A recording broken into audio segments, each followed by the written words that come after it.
یہ برائے سلامتی امام زمانہ بہتر صبح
کیا میں اس دفعہ آپ میری فرشدہ قبول نہیں کر سکیں گے؟ ابھی اس کے جملے پورے نہیں ہوئے تھے کہ فرش ادا پر جناب سید کے تقل باب ہوا۔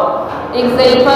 نے دروازہ جیسے ہی کھولا تو ایک برقع پوش بی بی کھڑی ہوئی تھی، اور دونوں پڑھیے گا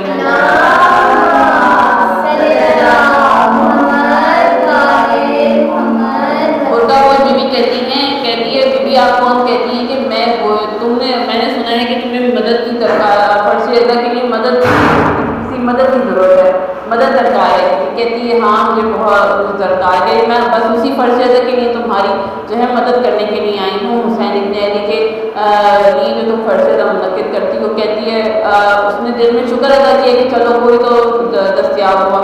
اب کیسے کیا ہوتا ہے مجلس ادا کا، وہ فرش ادا بھی بچھاتی ہے بی بی اس کے ساتھ، اور ایک ایک چیز کا جو ہے اس کے ساتھ بڑھ بڑھ کے اس کا ساتھ دیتی ہے۔ جب مجلس ہونا شروع ہوتی ہے، ایک ایک عورت جیسے آتی ہے تو اس کا استقبال کرتی، کہتی بی بی تیرا شکریہ مجلس ادا میں آئی۔ اور جیسے ہی مجلس ادا ختم ہوتا مجلس ہوتی ہے اور مجلس میں رکعت کا عجیب کیفیت ہوتی ہے، عجیب عالم ہوتا ہے کہ وہاں کی عورتیں دیکھ کے حیران ہوتی ہیں کہ یہ کون سی مسحور ہے جو یہاں پر آئی ہے اور اس علاقے سے بالکل مختلف ہے، اس کی رکعت کا اور اس کی گریہ کا بھی عجیب عالم ہے۔ اب جیسے ہی خواتین جانے لگتی ہیں، دروازے پہ کھڑی ہو جاتی ہے اور ہاتھ پکڑ کے ایک عورت کا شکریہ ادا کرتی ہے کہ بی بی تیرا شکریہ تو اس فرش ادا پر حسین کو رونے کے لیے۔ اب جیسے ہی 8 محرم گزرے، 7 محرم گزرا، جیسے ہی 9 محرم آیا نا، اس بی بی نے ضعیفہ سے کہا بی بی اب میرا کام ختم ہو گیا، میں نے بڑی دور جانا ہے۔ وہ ضعیفہ بڑا کہتی ہے کہ بی بی تم نے اتنا میرا ساتھ دیا، اب ایک دن اور بچا ہے، ایک دن اور میرا ساتھ دے دو۔ کہتی نہیں بی بی میں نے اس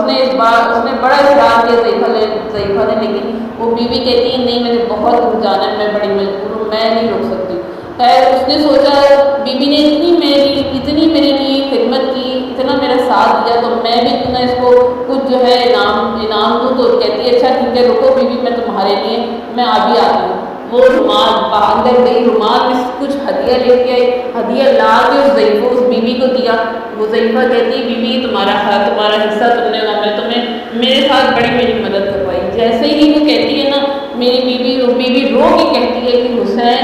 تیری خدمت کا حصہ تیری ماں کو اجر مل رہا ہے۔ وہ ضعیفہ کہتی ہے کہ بی بی تم ہو کون؟ کہتی ہے جس کی فرش ادا بچھا رہی ہے نا اسی کی میں ماں کو تیری مدد کرنے آئی ہوں۔ یعنی کوئی آئے نہ آئے اس فرش ادا پر جب ہم عقیدت کے ساتھ اور کسی امید اور آس کے ساتھ ہم یہاں پر فرش ادا بچھاتے ہیں نا تو میری بی بی ضرور آتی ہیں، چاہے ایک مومنہ ہو، چاہے 4 ہوں، چاہے مجمع پر کوئی ڈپینڈ نہیں کرتا۔ تو یہ فرش ادا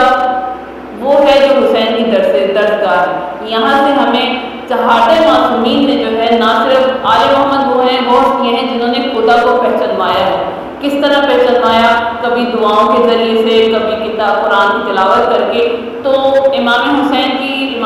اپنی دعائے عرفہ میں جو ہے کہ جملہ کہتے ہیں، خدا کی وحدانیت بیان کرتے ہیں، کہتے ہیں خدا وہ ہے جو درجے بلند کرتا ہے، جو ہمارے درجات کو بلند، جو پروردگار عالم درجات کو بلند کرتا ہے، اور وہ جب درجے بلند کرتا ہے تو وہ ہمارے باطن کی طرف اس کی نگاہ ہوتی ہے۔ کیسے نگاہ ہوتی ہے؟ ایک روایت بیان کرتا ہوں، بات واضح ہو جائے گی کہ رسالت ماں خفی مرتبہ احمد مرتبہ محمد مصطفیٰ جو ہیں مسجد میں تشریف فرما تھے، تو ایک شخص آیا جو اس علاقے کا نہیں تھا، کسی اور علاقے سے آیا تھا، اور 300 اشرفیاں لا کے رسول خدا کے ہاتھ میں دی، پیغمبر اسلام کے ہاتھ میں دی، اور اس وقت 300 اشرفیاں بہت بڑی قیمت ہوا کرتی تھی۔ اب جیسے ہی نماز ختم ہوئی رسول خدا کی خدمت میں حاضر ہوا اور آگے جو ہے کہا کہ یہ میری طرف سے آپ کے لیے تحفہ کو میں ہدیہ دے رہا ہوں 300 اشرفیاں۔ جیسے ہی رسول خدا کے ہاتھ میں 300 اشرفیاں آئیں، رسول خدا نے جو ہے وہ اشرفیاں فوراً مولا علی بن ابی طالب کے ہاتھ پہ رکھ دی کہ علی کی میری طرف سے تمہارے لیے تحفہ ہے۔ تو جیسے ہی مولا کائنات نے اشرفیاں پکڑی، فوراً کہا کہ میں خدا کی قسم اس کو جو ہے راہ خدا میں خرچ کروں گا۔ اب بہت سارے لوگ تھے، اور بھی لوگ تھے، سوچ رہے تھے کہ ہم بھی اس قابل تھے، علی تو ہی کیوں تھی، بغض علی تھا نا بہت زیادہ۔ تو اب کیا ہوا کہ عشاء کی نماز پڑھ کے مولا کائنات جو ہے مسجد سے باہر آئے، جیسے ہی مسجد سے باہر آئے سامنے ایک عورت نظر آئی، مولا متقیان نے جو ہے 300 اشرفی میں سے 100 اشرفی جو ہے ایک ضعیفہ اس عورت کے ہاتھ میں دے دی۔ اب دیکھیں کیا ہوا، کہتے اگلے دن ہوا تو جو ہے وہ میں سارے رسول خدا کے پاس شکایت لے کر آئے، یا رسول اللہ علی نے کیا کیا؟ ایک ضعیفہ ایک ایسی عورت کو اشرفیاں دے 100 اشرفیاں دینی جو اس علاقے کی بدکار ترین عورت، ایک بدکار کو 100 اشرفیاں دینی، علی نے نیکی کی بھی تو کس کے ساتھ؟ اب رسول سن رہے ہیں، علی سن رہے ہیں لیکن خاموش ہیں، کیونکہ علی رسول جو ہے بغیر وحی الہی کے کوئی کلام کرتے نہیں۔ اگلا دن ہوا مغرب عشاء کی نماز کے بعد رسول مولا متقیان جو ہے باہر آئے نماز پڑھ کے، ایک شخص گزر رہا تھا، رسول مولا متقیان نے جو ہے اس کے ہاتھ میں 100 اشرفیاں دے دی 200 اشرفیوں میں سے۔ تو جیسے کہ لوگ جو ہے دیکھ رہے تھے، پھر اگلے دن لوگ آئے شکایت لے کے مولا کائنات کی کہ یا رسول اللہ، پھر علی نے ایک ایسے شخص کو اشرفیاں 100 دے دی جو ہے چور ہے، اس علاقے کا جو ہے بہت بڑا چور ہے۔ تو آپ نے مولا متقیان نے نیکی کی بھی تو ایک جو ہے چور کے ساتھ اس کو جو ہے ہدیہ اگر کرنا تھا تو کسی اور کو کرتے۔ تو خیر رسول خاموش ہیں۔ اگلا دن پھر مغرب کے بعد، مغرب عشاء کی نماز کے بعد جیسے ہی مولا متقیان نماز پڑھ کے باہر آئے تو پھر جو ہے ایک شخص سامنے گزرا تو مولا متقیان نے جو ہے 100 اشرفیاں جو ایک بچی تھی وہ اشرفی جو ہے ایک شخص کے ہاتھ میں دے دی۔ اب جو بغض رکھتے تھے وہ کیا کرتے تھے کہ دیکھتے تھے، تفتیش کرتے تھے کون ہے، کہاں سے آیا ہے، کیا کرتا ہے، تو پوری تفتیش کر کے پھر اگلے دن رسول خدا کے پاس آتے تھے۔ یا رسول اللہ، یہ علی نے کیا کر دیا، جس کو کل مولا علی نے اشرفیاں دی ہیں وہ تو آدمی امیر ترین مالدار ترین آدمی ہے، اس کو وہ اشرفیاں دینے کی کیا ضرورت تھی؟ اب کیا ہوا کہ مولا متقیان مسجد میں داخل ہوئے، جیسے مسجد میں داخل ہوئے رسول خدا مسکراتے ہوئے علی سے کہتے ہیں، یا علی، آپ نے جو صدقہ دیا تھا نا راہ خدا میں، وہ ایسا قبول ہوا ہے، ایسا قبول کیا ہے پروردگار عالم نے کہ رات جبرائیل میرے پاس آئے تھے اور مجھے بتا رہے تھے کہ جو تم نے پہلے دن جو عورت کو اشرفیاں دی وہ بدکار ترین عورت تھی، لیکن جب تم نے اسے اشرفیاں دی، جیسے ہی اس کے ہاتھ پہ رکھی نا، اس نے اپنے ہاتھ پہ لی تو وہ یہ کہتے ہوئے یہاں سے گزری کہ خانے خدا کے گھر سے کوئی مومن بندہ نکلا، میرے ہاتھ پہ اشرفیاں رکھی، اس کا مطلب میرا خدا مجھ سے ابھی اتنا مایوس نہیں ہوا، وہ مجھے اب بھی دے رہا ہے، ایسے دے رہا ہے، اس نے تمہاری اس اشرفیوں کو سنبھال کے رکھا ہوا ہے، بدکاری اس نے چھوڑ دی، اب وہ انتظار کریے کوئی نیک بندہ ملے تو میں اسے نکال دوں۔ دوسری تم نے جو اشرفی جس شخص کو دی وہ شخص جو ہے چور تھا، لیکن جیسے ہی تم نے اس کے ہاتھ پہ اشرفیاں رکھی اس نے سوچا، اس کے دل میں خیال آیا، اس نے سوچا بار الہ خدا ہے، خانے خدا سے کوئی بندہ نکلے، میرے ہاتھ پہ اشرفیاں رکھے، یقیناً وہ یہ تیری طرف سے میرے لیے تحفہ ہے، میں اتنا گناہ گار لیکن تو پھر بھی مجھے عطا کر رہا ہے، میں پھر گناہ کروں تو اس نے چوری چھوڑ کے اپنا اس اشرفیوں سے کاروبار کر رہا ہے اور حرام رزق کما رہا ہے۔ اور پھر تیسرے دن جو ہے جس شخص کو تم نے دی وہ مالدار ترین شخص تھا، اس کو اشرفیاں دی، تو علی جبریل مجھے بتا رہے تھے کہ تم نے جب اس کو اشرفیاں دی تو اس کے دل میں خیال، اس نے دل میں سوچا کہ علی اتنے غریب، پھٹے ہوئے پیرندہ کپڑے پہنتے ہیں، سوکھی روٹی کھایا کرتے ہیں، غریب ہوتے ہوئے وہ راہ خدا میں مجھے 100 اشرفیاں دے دیتے ہیں، اور میں اتنا مالدار اتنا امیر ہوتے ہوئے بھی جو ہے راہ خدا میں زکوٰۃ بھی نہیں دے سکتا، تو اس نے اپنے تمام سالوں کا جو ہے گزشتہ حساب لگا کے زکوٰۃ دینا شروع کر دیا اور اب وہ راہ خدا میں خرچ کر رہا ہے۔ تو پروردگار عالم تو پھر تمہارے 3 کام کرنے سے، تمہارے ان عمل سمجھ سے، اس عمل کی وجہ سے 3 لوگ راہ ہدایت پا گئے، اور 3 لوگوں کی راہ ہدایت پانے کی وجہ سے پروردگار اتنا راضی ہوا ہے کہ اس نے جو ہے تمہارے لیے سورہ نور کی آیت 39 نازل کر دی ہے کہ پروردگار کیا کہہ ہے، رجال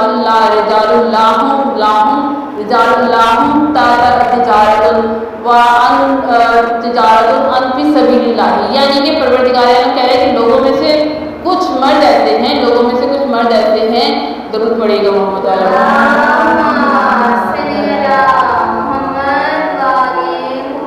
لوگوں میں سے کچھ مرد ایسے ہیں جو کہ جن کو رکاوٹ نہیں ڈالتی، کیا رکاوٹ نہیں ڈالتی؟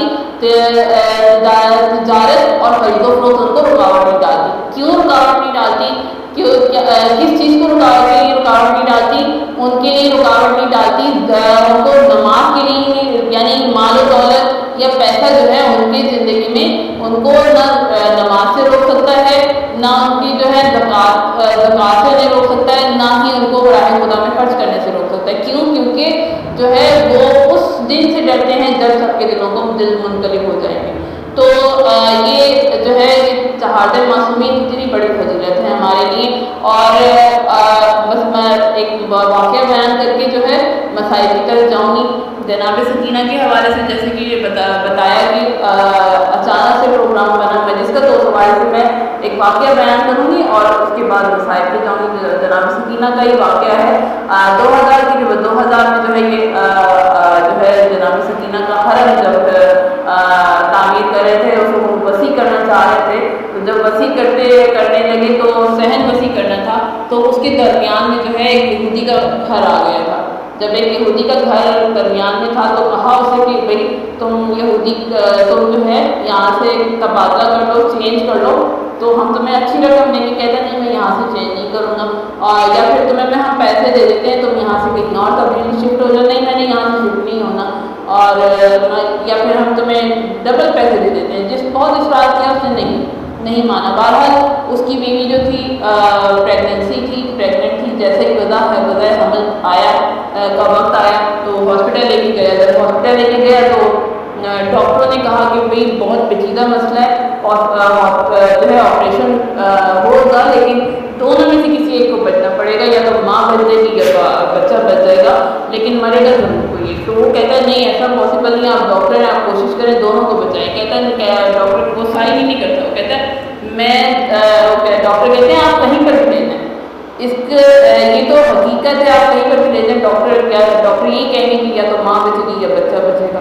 بہرحال وہ بڑا پریشان ہوا، بجائے سائن کرنے کے وہ واپس گھر کی طرف آیا پریشانی کی حالت میں۔ اب جب گھر کی طرف جا رہا تھا تو راستے میں حرم سکینہ آتا تھا، تو حرم سکینہ کی طرف رک کر کے روتا ہوا کہتا ہے کہ بیوی میں نہیں جانتا تو کون ہے، لیکن میں اتنا جانتا ہوں دور دور سے جو تجھے لوگ دیکھنے کے لیے آتے ہیں، تجھ سے منتیں مانگتے ہیں، تجھ سے مرادیں مانگتے ہیں، تو ضرور خدا کے نزدیک تیرا کوئی عظیم درجہ ہے۔ میرا بچہ بچ جائے، میری بیوی بچ جائے، میں جو ہے یہ فرش ہے، میں جو ہے یہ گھر تیرے نام کر دوں گا، تیرے نام ہدیہ کر دوں گا۔ ابھی کہتے ہیں میں نے یہ جملے پورے کیے تھے کہ میرے دل کو